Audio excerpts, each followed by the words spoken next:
1948. For Palestinians, that year is a Nakba, or the catastrophe.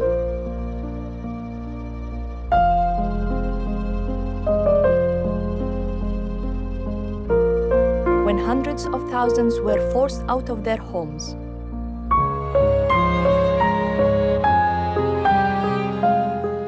For Israelis, that year marks the creation of the State of Israel.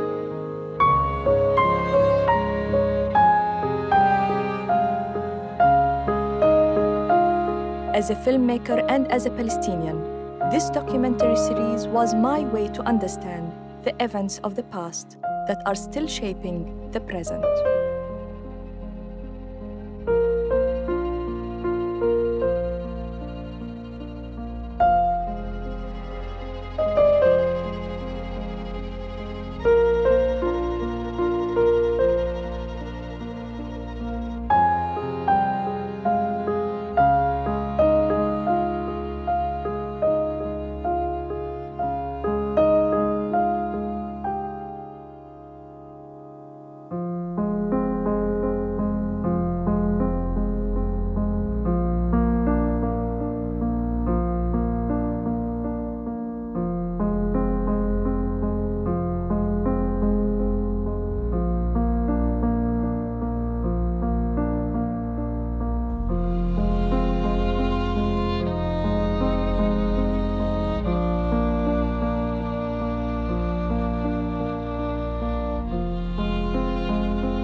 Our story starts here in 1799, outside the walls of Acre in Ottoman-controlled Palestine. An army under Napoleon Bonaparte besieged the city, all part of a campaign to defeat the Ottomans and establish a French presence in the region. In search of allies, Napoleon issued a letter offering Palestine as a homeland to the Jews under French protection. He called on the Jews to rise up against what he called their oppressors.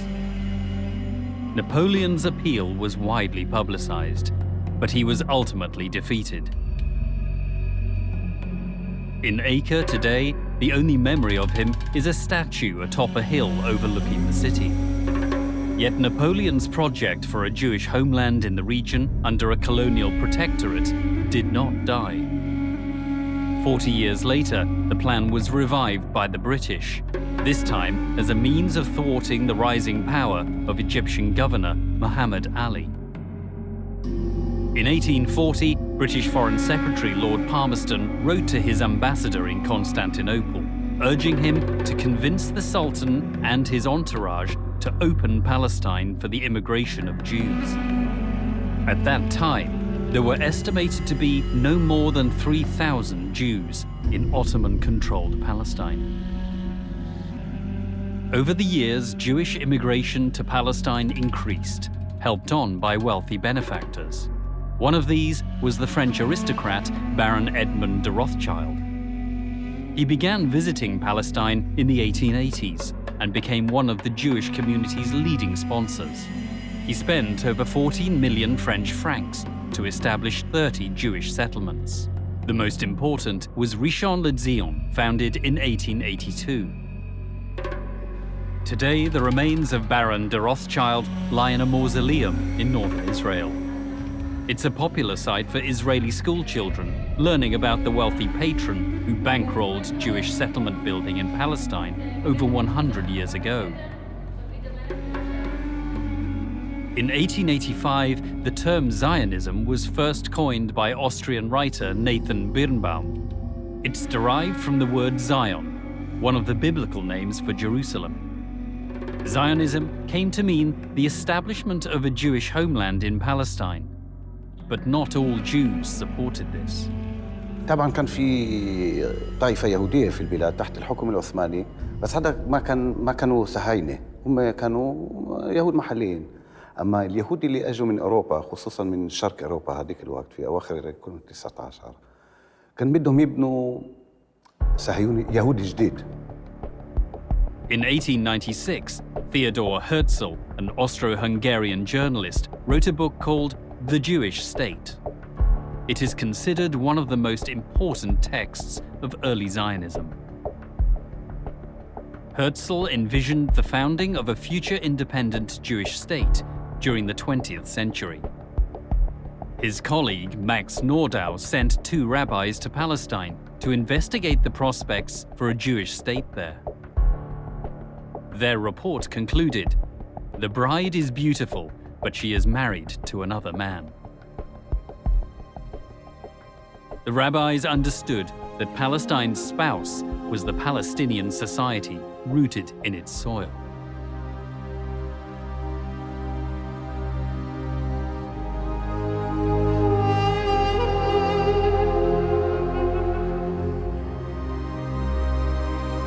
In 1897, Herzl, with Birnbaum and Nordau, convened the first Zionist Congress in the Swiss city of Basel. The Congress adopted a program for the establishment of a homeland for the Jewish people in Palestine. إنما هرتزل بدأ يدعو رسمياً وعلناً لإقامة هذا الكيان، وثانياً اتصال بدول العالم الكبرى آنذاك في أوروبا بشكل خاص حتى تحمي واحدة منها تحمي هذا الكيان.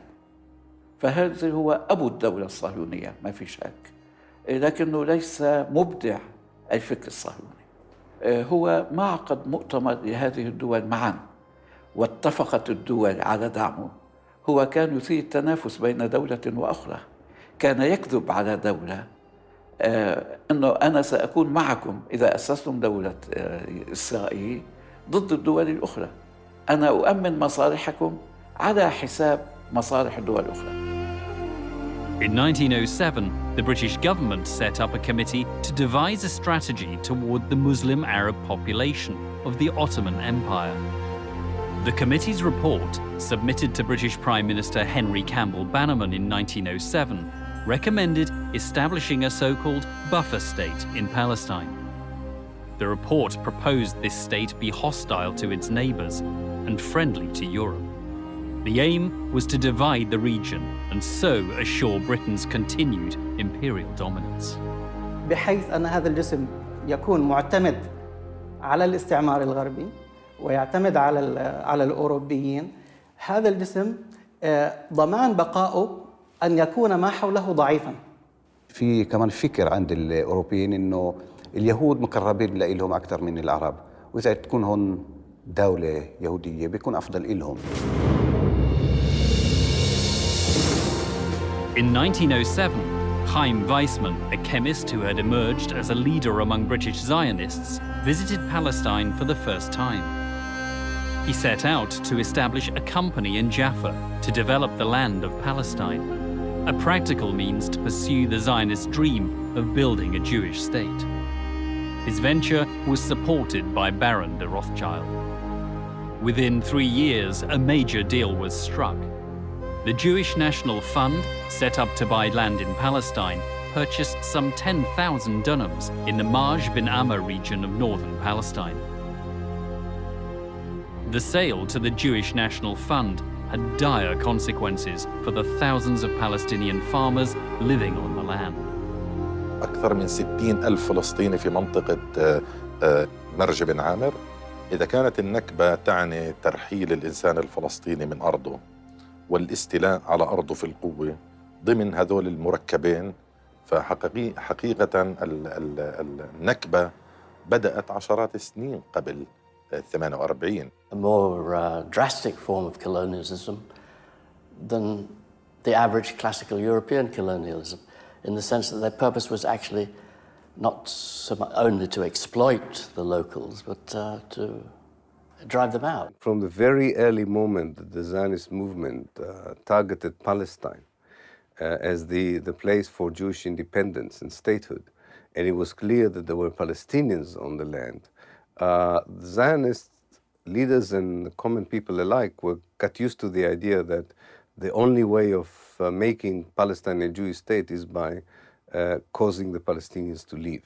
إخلاء الفلاحين هو تطبيق للمبدأين، من ناحية الاستيلاء على الأرض تسمى تهويد الأرض، وثانياً العمل العبري، وهو الاستعاضة عن فلاحين عرب بيهود إما من شرق أوروبا، وفي حالات أخرى عندما قل العدد استعانوا بيهود من اليمن. A Jewish militia known as Hashomer was established to protect the growing number of Jewish settlements. Jews held demonstrations to demand the recognition of Hebrew as an official language under Ottoman rule. العربي والفلسطيني كان واعي من اليوم الأول لمفهوم الصهيونية. هي حركة عنصرية تبحث عن رأس مال لاستعمار أرض وتوظيف البعد الديني لجعلها وطن لمن تبقى منها يهود العالم في هوية وكيان ومستقبل سياسي.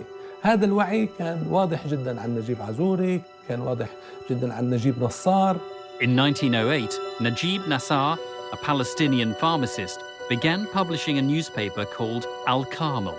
In it, he warned of Zionism as a movement aimed at displacing the Palestinians. He wrote, "The Jewish state would be a poisonous dagger in the heart of the Arabs." The outbreak of World War I in 1914 created new opportunities to reshape the Middle East. خلال الحرب البريطانيين كان يفكروا عن الموقع يعني فلسطين على قرب من قناة السويس ودور بريطانيا في مصر آنذاك كان يدل على دور خاص لبريطانيا في فلسطين، ورأوا في اليهود وفي الحركة الصهيونية شريك في أمر استراتيجي استعماري. In 1915, a secret memorandum was presented to the British cabinet under the title The Future of Palestine. It was drafted by Herbert Samuel, a British politician and Zionist committed to Palestine becoming a home for the Jewish people. In the document, Samuel advised that the time was not ripe for the establishment of an autonomous Jewish state in Palestine. He recommended instead that Palestine be annexed to the British Empire, describing this as the most welcome solution to the supporters of the Zionist movement. He expressed the hope that under British rule and over time, more Jews would settle in the land and grow into a majority among what he called the Mohammedans of Arab race. Samuel's recommendations were taken into account in the secret British-French agreement formulated by British politician Sir Mark Sykes and French diplomat François-Georges Picot. The Sykes-Picot agreement opened the way for the establishment of a Jewish state. In 1917, the British cabinet, headed by Prime Minister David Lloyd George, pledged to establish a homeland for the Jews in Palestine. The pledge came in the form of a letter from the British Foreign Secretary Arthur Balfour to the influential British Zionist Lord Walter Rothschild. بالفور كان يمثل الحكومة البريطانية، ولما كتب رسالته إلى لورد روثشايلد كان يكتب باسم الحكومة البريطانية. روثشايلد كان يلعب دور شخصي اللوبي ليشجع الحكومة البريطانية أن تأخذ سياسة معينة بالنسبة إلى دور اليهود في فلسطين. فكان يمثل الحركة الصهيونية، ووراء كلهم خايم فايزمان اللي كان المسؤول بالنسبة للورلد زاينست أورجانيزيشن أو المنظمة الدولية الصهيونية. واللي شارك في صياغة الوعد يعني. نعم. Britain had no moral or political or legal right to promise the land that belonged to the Arabs to another people. So the Balfour Declaration was both immoral and illegal. A month after Balfour's pledge, a meeting took place in London to celebrate the declaration. Speakers included Lord Rothschild, Herbert Samuel, Mark Sykes, and Chaim Weizmann. Just several days later, on December the 11th, 1917, the British Army, commanded by General Edmund Allenby, captured Jerusalem.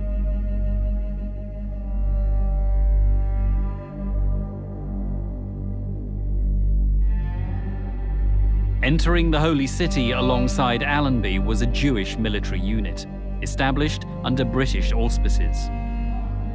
One member of this unit was David Ben-Gurion, who would later be Israel's first prime minister. The unit also included Ze'ev Jabotinsky, a future Zionist leader, as well as Nehemiah Rabin, soon to be father of young boy Yitzhak Rabin. Within a month, General Allenby welcomed Chaim Weizmann in Jerusalem. There were approximately 50,000 Jews in Palestine at this time, 10% of the population, among 500,000 Arabs. The Great War ended in 1918, and preparations were made for a peace conference in Paris. President of the United States, Woodrow Wilson, commissioned an investigation into the non-Turkish areas of the former Ottoman Empire. The commission was headed by the academic Dr. Henry King and a politician, Charles Crane. When it was eventually published, the Crane-King report proved to be political dynamite. The report stated that the non-Jewish population of Palestine, nearly 9/10 of the whole, was emphatically against the Zionist program. The report went on to warn that anti-Zionist feeling in Palestine and Syria was intense and not likely to be flouted. It divulged conversations with British officers who suggested a force of not less than 50,000 soldiers would be required to initiate the Zionist program. The authors judged all this as evidence of what they described as a strong sense of the injustice of the Zionist program. The report concluded Jewish immigration should be definitely limited, and the project for making Palestine distinctly a Jewish commonwealth should be given up. The Crane-King report fell on deaf ears.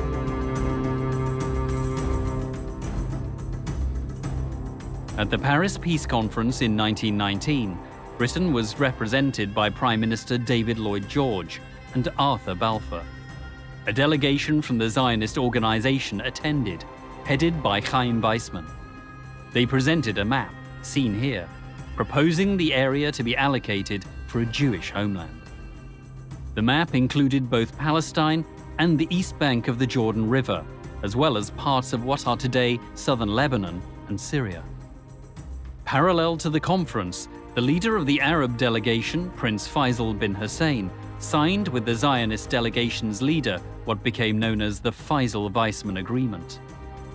It outlined Faisal's approval for a Jewish homeland in Palestine and an Arab nation in the larger Middle East. The agreement was mediated by Lieutenant Colonel Thomas Edward Lawrence, known as Lawrence of Arabia. Faisal signed, adding in his own handwriting that the agreement be dependent on the Arabs gaining their independence. الحركة الصهيونية من 1919 تقريبا فهموا إنه التركيز على السياسة الخارجية ما بكفي. يعني مضبوط لنا علاقات كتير كويسة في لندن، في لنا مكتب في نيويورك وواشنطن، ولنا ناس في برلين وفي باريس والى اخره. بس احنا فيهم ناس واحنا لازم او نتفق معهم، بس نيجي لإشي معهم لازم ناخذهم بعين الاعتبار على الاقل. و1919 اسسوا مركز استخباري للحركة الصهيونية 1919 وكانوا ناس يعني أنا ذكرت إنه كان في علاقات في كتير من المناطق علاقات منيحة بين اليهود والعرب، وكان في يهود كانوا الجيل الثاني هون، يعني إذا أبوهم إجا لهون في 84 1884 86 هم انخلقوا هون ولدوا هون، وكانوا يحكوا عربي ويركبوا فرسان ويروحوا عند العرب، وكان عندهم أصحاب عرب وصاروا يلموا معلومات. وشو المعلومات؟ معلومات من نوع واحد، معلومات سياسية. شو الرأي العام؟ هل بدهم يوافقوا مع المشروع الصهيوني أو لا؟ وين في أراضي فاضية؟ وين في ناس ممكن يبيعوا أراضي لليهود؟ هذا كان الشيء الثاني. حكي الثالث بنقدر نقول كان إذا في خطة لمهاجمة يهود بمنطقة معينة، يكون واحد يقول لك يعني جماعة قعدوا عندنا وحكوا بكرة بدنا نروح عن مستوطنة معينة ومعبروا له، يروح يحكي لأصحابه اليهود. In 1920, the first British High Commissioner for Palestine was appointed. Controversially, London selected Herbert Samuel for the post. Samuel was a committed Zionist. Many suspected he would set out to implement what he had proposed 5 years earlier, by favouring Jewish immigration to transform Palestine into a Jewish homeland. In 1922, the League of Nations formalised British rule in Palestine.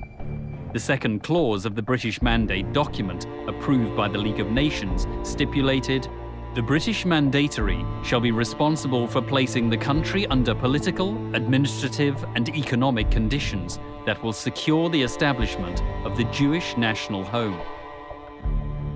British High Commissioner Herbert Samuel decreed Hebrew as an official language of Palestine alongside Arabic and English.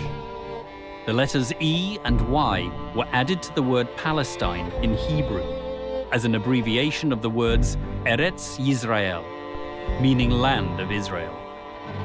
هربرت سامويل تحت إشراف الانتداب البريطاني هو الذي خلق إسرائيل قانونا، وضع القوانين حوالي 100 قانون لكي يمكن تسريب الأراضي العربية إلى يد اليهود. ثانياً، سمح لليهود بأن يكون لهم نظام تعليم منفصل عن نظام حكومة فلسطين. وأهم ما عمله الإنجليز أن سمحوا لهم بأن يكون لهم جيش منفصل. أنا أتكلم عن 1920. Britain provided the muscle under which they could simply emigrate. I mean, they couldn't have immigrated were it not for the British presence. Because the crucial battle in the early stages was simply getting Jews into Palestine and acquiring land. They couldn't have done that without British government's sponsorship. الانتداب البريطاني أخذ أهم شيء، البشاع والمتروكة والمملوكة للحاكم، وملكها للحركة الصهيونية في المستوطنات فوراً. السلطة البريطانية كانت تعطي منح أراضي لليهود حتى يسوي الكبوتسات وهالشغلات هاي كلها، وإحنا نشوف هالأشياء، مش ما نشوفها لكن ما نوعاهاش. يعني أنا في جيلي في هذاك الوقت. وحموا الوكالة اليهودية التي كانت شبه حكومة لليهود أيام الانتداب، وأعطوها كل المساعدات العسكرية والمادية، وساعدوها على إخفاء نفسها. فهي مهارة صهيونية، مؤامرة بريطانية، وإلى حد ما وآسف أن أقول غباء أو بساطة عربية فلسطينية.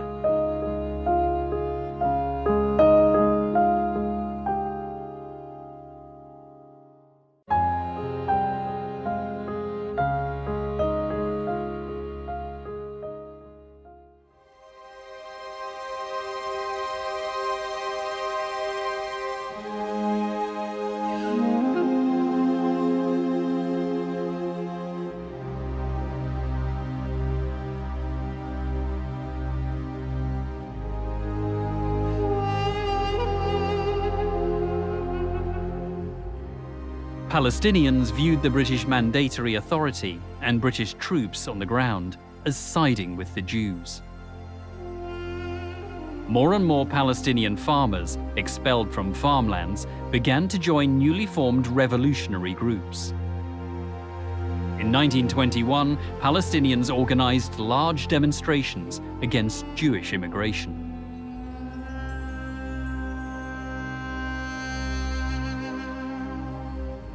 At that time, the Palestinian leadership was in effect hereditary, within one family.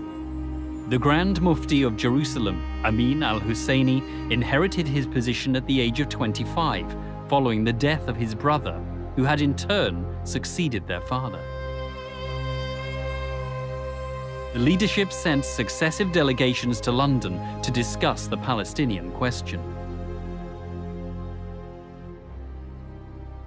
الحركة الوطنية الفلسطينية في كل وقت كانت تعمل على أن تجمع الصيف والشتاء تحت سقف واحد، الحفاظ على صداقة بريطانيا في جانب ومعاداة الحركة الصهيونية في جانب آخر، وهذا لا يمكن أن يستقيم. نخبة دقيقة جدا، رقيقة جدا بالعدد يعني وبالتعليم، تقابل نخبة إمبراطوريات. يعني اليهود في بداية القرن العشرين نخب إمبراطوريات فعلا. يعني تقريبا في كل منطقة وكل لقاء للمؤسسات الفلسطينية اللي أسست هذيك الفترة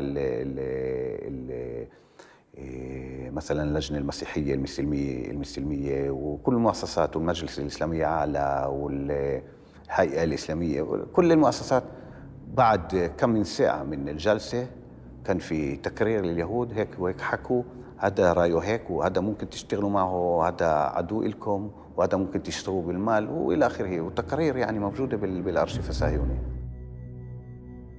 The changes on the ground in Palestine can be noted in the British government's report to the Council of the League of Nations in 1925. The document reported the immigration of more than 33,000 Jews who were granted Palestinian nationality. This was 3 times the figure of the previous year. 13 new settlements were built according to the report. A Jewish labor union called the Histadrut had been set up under the direction of David Ben-Gurion, and the Jewish town of Tel Aviv was accorded municipal autonomy. In addition, the Hebrew University was officially opened in 1925 at a ceremony attended by British High Commissioner Herbert Samuel, the former British Foreign Secretary Arthur Balfour, and the head of the Zionist organization, Chaim Weizmann. As Weizmann's guest, Balfour visited a number of Jewish settlements. In Jerusalem, he met with Samuel and Allenby, the 2 men who had helped implement the policy he himself had laid out 8 years earlier in the famous Balfour Declaration.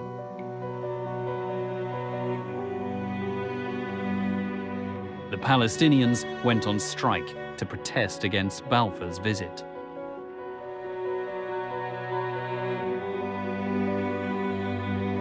They raised black flags to signal their opposition to the policies Balfour had set in train.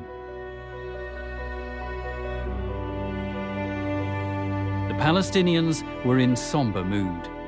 Not so the Zionists.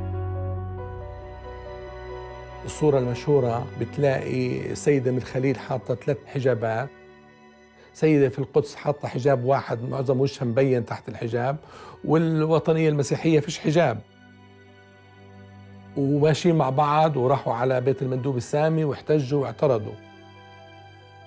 Weizmann congratulated Samuel for his work towards the establishment of a national Jewish homeland.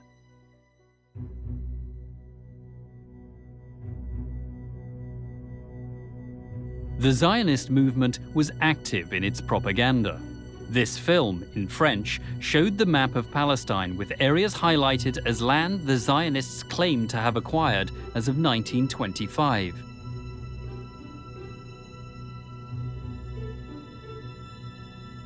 The film also shows the areas Zionists planned to acquire within the next 25 years. In the summer of 1929, ardent Zionist groups organized a gathering at the Wailing Wall in Jerusalem, known to the Palestinians as Al-Burak. The incident ignited violent demonstrations called the Burak Revolt, led by a Palestinian farmer named Farhan al-Sadi. More than 100 Arabs and Jews were killed on both sides. Sir John Chancellor, the new British High Commissioner in Palestine, issued a strongly worded memorandum calling for all those who took part in the revolt to be severely punished. 3 Palestinians were arrested and accused of participating in the revolt. They were Fuad Hassan Hijazi from Safad, Atta Ahmed Al-Zir from Hebron, and Mohammed Khalil Jamjoum, whose picture could not be found. The 3 men were jailed here at Acre Prison. The British sentenced them to death. Arab delegations pleaded for their sentences to be commuted. But on June 17, 1930, the British authorities had the 3 men executed. A cemetery in Acre still contains the graves of the 3 men. In a final statement before their execution, they had written, "At the end of our lives, we say to the Arab leaders and Muslims all over the world, do not trust the foreigners. We lived and died for the Arab cause."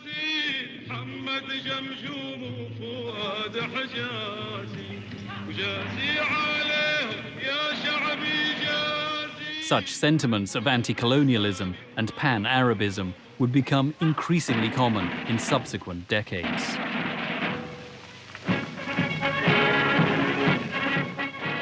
During the first 10 years of the British Mandate, the number of Jews in Palestine more than doubled to reach 175,000.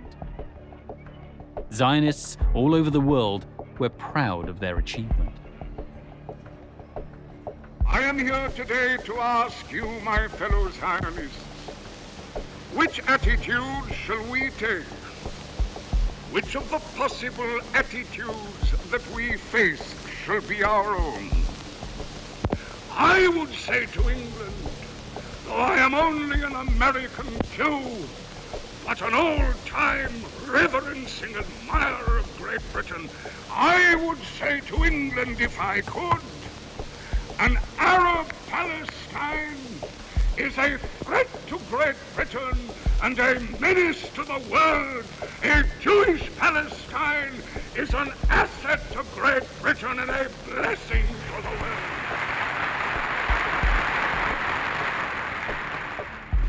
Ladies and gentlemen, the toast is health and long life to the Right Honourable Lloyd George.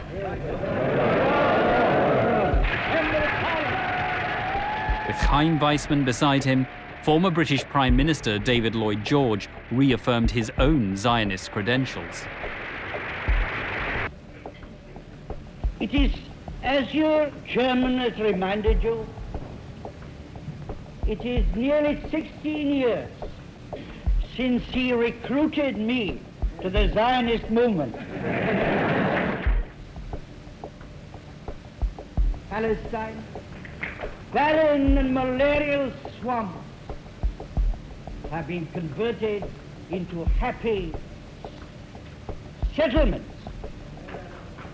Science has been harnessed to waters which had been running wild and waste since the early days of creation. Without vegetation and without life, empty desolation, that is Palestine. British news bulletins at the time described Palestine as akin to a desert. The reality was very different.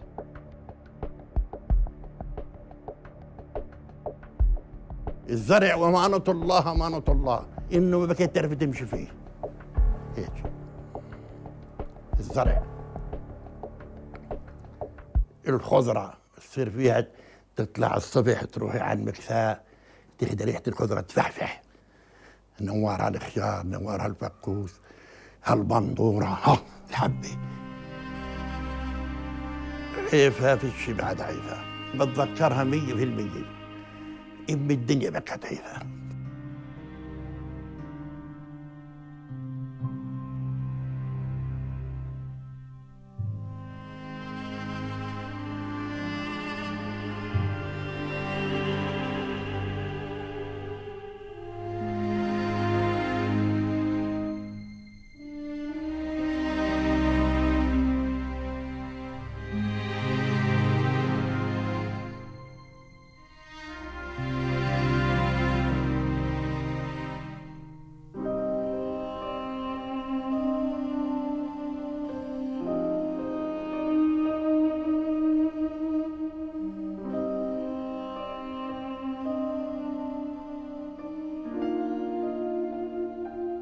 بالنسبة لي طبرية أجمل مدينة بل أجمل مكان في العالم.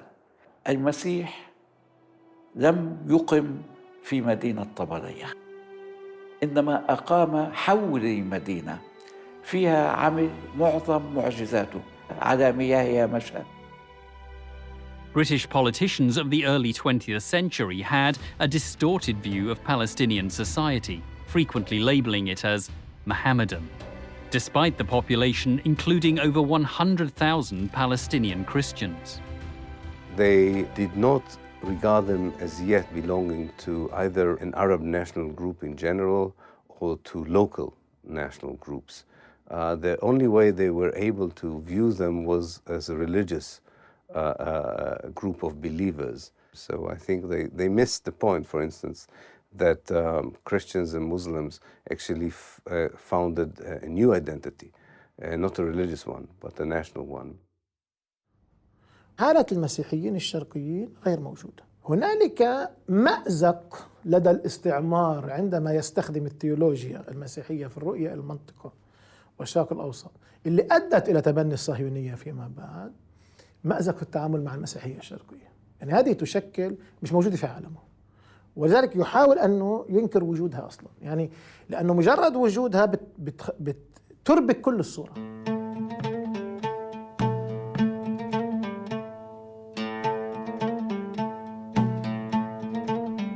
By 1933, protests against Jewish immigration were becoming ever more frequent in Palestine. Women took part side by side with men. The British authorities cracked down on demonstrations and arrested thousands. Many were killed and wounded.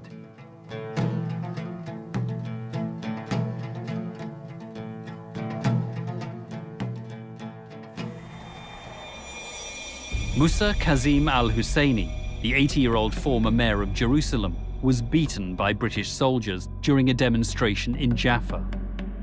He later died of his injuries. The British authorities became ever more heavy-handed.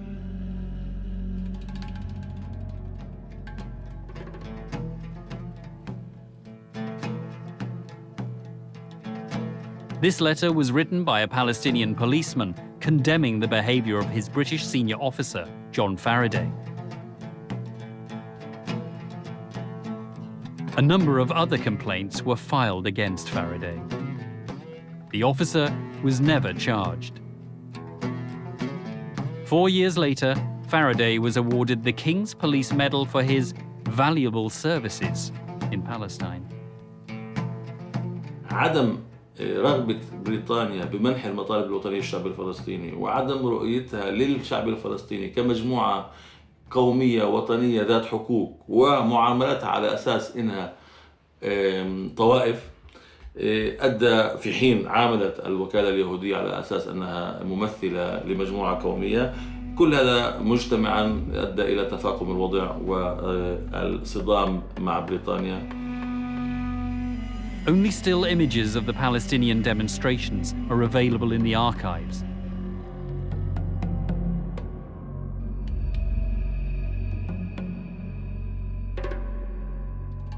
Movie cameras did capture Jewish life in Palestine, as well as British pomp and ceremony. This footage shows the Star of David flag over the Tel Aviv municipality building. This is footage of work in the diamond factories of Tel Aviv. And this footage shows the flow of new immigrants and the building of new settlements.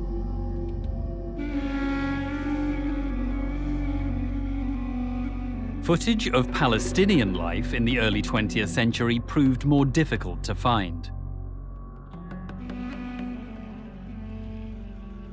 A Palestinian film archive had once existed, but had since been lost or gone mysteriously missing.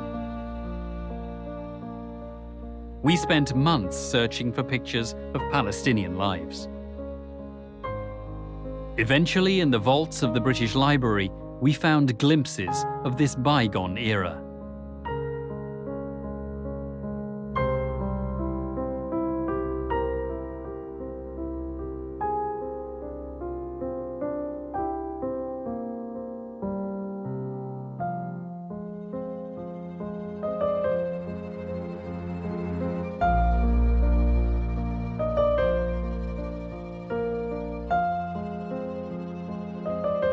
Most of the Palestinians, intellectuals, leaders, journalists, were still unaware how determined the Zionist movement is of dispossessing them from Palestine. In the 1930s, the number of Jews immigrating to Palestine began to increase significantly. From 4,000 in 1931, the figure jumped to 9,500 the following year. In 1933, the number rose to 30,000. In 1934, 42,000. And in 1935, a further jump to 62,000. That same year, Palestinian poet Abdul Rahim Mahmoud wrote a poem which he read aloud to Prince Saud bin Abdulaziz of Saudi Arabia, who was visiting Jerusalem. He asked, "Did you come to visit the Holy Aqsa Mosque, or to bid it farewell before it is lost?" هذه الأراضي عم بتروح، الوعد عم ينفذ، غياب أي تفاعل معها من الحكم البريطاني في قمع وفي بطش وفي قوانين رهيبة في الحكم البريطاني لحد اليوم إسرائيل عم بتطبقها بالاعتقالات وفي الإبعاد وفي البطش. اتحرك من 35 عز الدين القسام. عندما أرسل القسام للقيادة الفلسطينية في القدس ليستشيرهم في الثورة، قالوا أنه نحن الوقت غير مناسب لإعلان ثورة، الشعب غير ناضج لإعلان الثورة، وقالوا أيضا أننا ما زلنا نحن نراهن على إمكانية الحصول على حقوقنا من خلال المفاوضات السياسية. Sheikh Ez ad-Din al-Qassam established a revolutionary group to strike at Zionist and British targets. In 1935, in the hills near Jenin, he and a small band of men were surrounded by British forces. Making a defiant stand, al-Qassam and those with him were killed. حركة القسام لم تحظى بالاهتمام الكثير من جانب المؤرخين، ولا نعرف عنها الكثير بسبب الغموض التي اكتنفها وبسبب الحرص الشديد للشيخ عز الدين القسام على سرية العمل وعدم إطلاع الكثيرين إلا الصفوة الصغيرة من طلابه. امتدت روح عز الدين القسام في الوسط الفلسطيني، وتأثر بها كثير من الفلسطينيين، فبدأت مشاعر الانقلاب أو التمرد على الاستعمار البريطاني تظهر في صفوف الشعب الفلسطيني. The Palestinian political leadership came under pressure to halt negotiations with the British. Palestinian poet Ibrahim Toukan addressed a poem to the leadership in 1935, a poem dripping with irony. "Oh, you sincere patriots, you who carry the heavy burden of the cause, only a fragment of the country remains for us, so please step down before the remaining parts fly away." On April the 19th, 1936, Palestinian anger boiled over. Protests erupted in the city of Jaffa in coordination with a general strike. The wave of anger spread throughout Palestine. The reasons for the protests were explained by a spokesman for the Palestinian political leadership. The main case of the Arabs is against the British government's policy in Palestine. A policy which, if continued, will surely have as a result the replacement of the Arabs by the Jews. Against all principle, the British government imposed the Balfour Declaration, which is abhorred by all Arabs in the Near East, and on favoring the establishment of a national home for Jews, forgot intentionally to safeguard the civil rights of the non-Jewish population. The Arabs, who decided on a general and a complete strike until the total and immediate stoppage of Jewish immigration is brought about, and until the government introduces an essential change in its present policy. لما صار الإضراب اللي هو من أعظم الإضرابات في التاريخ، إضراب 36، كل فلسطين أضربت، وهذه جاءت نتيجة النضالات اللي صارت في السابق في مواجهة الانتداب، حكم الانتداب وتحيز الانتداب مع اليهود وتمكينهم من تسهيل الأمور عليهم في كل شيء. The 1936 revolt shocked the British mandatory authorities, who carried out harsh punitive actions. Anyone suspected of links with the revolutionaries was arrested, their homes destroyed. In Jaffa alone, more than 200 houses were demolished as a collective punishment. Demolitions in other villages and cities followed. The British insisted that destroying Palestinian houses was justified as a means to end the revolt. شو بتتذكر عن الإنجليز حطوا مخيم، حطوا مين؟ حطوا المركز بل هذا على الطريق. مما فات خالي إله، خالي ماخذ الشغيلي تبعه، فاهمي؟ قالوا له فوت انت والشغيل تبعك بدك تكنس المركز. قال له انا ماخذ شغيلتي. ضربوه. لما ضربوه؟ ضربوه لريمون، اسمه ريمون الضابط. تموني قتلوه لمات. اخذناه عملوا عمليه على حيفا في مستشفى حمزه، فاهم؟ قريم بهذا لا قالوا من الضرب هون منديل الشحم رايح زايب ومات. بقوا يهلبونا. شو يعملوا؟ ايه يقتلوا الزلام ويأخذوهم على السجن على تركان، على شرشور هذا البلد ولا شرشور هذا عند بنيامين هاي، يحبسوهم هناك شهر شهرين وشغلوهم في المحاجر، شغال الشاقة، وجيبوهم هان على نور شمس على المحاجر، اشغال الشاقة. إذا بتقري مذكرات بن غوريون كان يتحدى مفاوضه العربي في قمة الثورة، في قمة ال36، في جلساته مع موسى العلمي اللي رتبها واكهوب المندوب السامي. قال له إحنا إلنا حضور فعلي، لا يستطيع الغربي ببريطانيا أن تقول لنا لا، من أنتم في بريطانيا. During the Arab Revolt, David Ben-Gurion, then a prominent leader of the Zionist movement, reportedly made a startling suggestion to the British High Commissioner, Arthur Warhoff. Ben-Gurion is said to have suggested all Palestinians expelled from their land by Jewish settlement building should be resettled in neighbouring Transjordan. The British High Commissioner is reported to have replied that this was, in his words, a good idea.